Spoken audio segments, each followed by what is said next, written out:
آج معاشرے میں جتنے نوجوان ہیں ایک نمبر کے ایکٹر سے ایکٹرس، ایک نمبر کے چیٹر سے، میرے جملے پہ غور کیجئے۔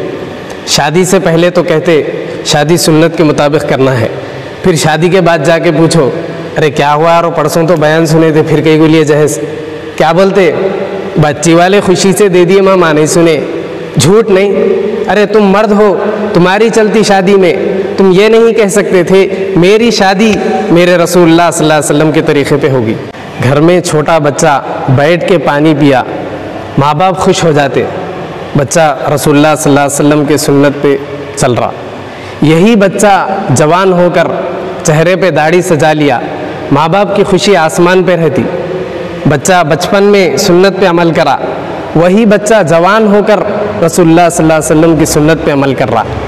یہی بچہ جب شادی کے وقت اپنے ماں باپ سے کہے کہ امی ابو مجھے شادی بھی رسول اللہ صلی اللہ علیہ وسلم کی سنت کے مطابق کرنا ہے، بچی والوں کے گھر جائیں گے، بات چیت کریں گے، مسجد میں نکاح کریں گے، مختصر ولیمہ کر کے گھر کو لا لیں گے۔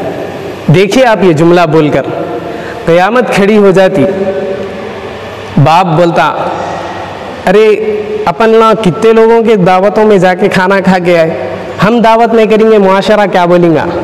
ماں بولیں گی بیٹا میں تجھے معاف نہیں کروں گی۔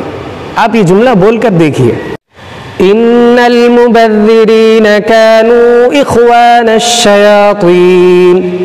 قرآن مجید صاف کہہ رہا ہے میرے دوستو، اسراف کرنے والے، فضول خرچی کرنے والے شیطان کے بھائی ہیں۔ دیکھ لیجئے آپ کن شادیوں میں جا کر آپ مبارکبادی دے رہے ہیں اور کس کا ساتھ دے رہے ہیں آپ۔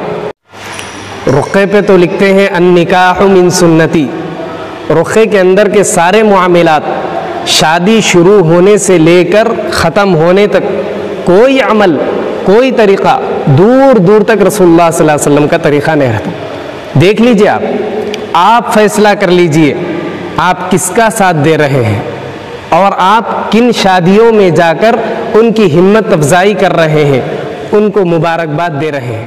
آپ فیصلہ کر لیجئے ساتھیو۔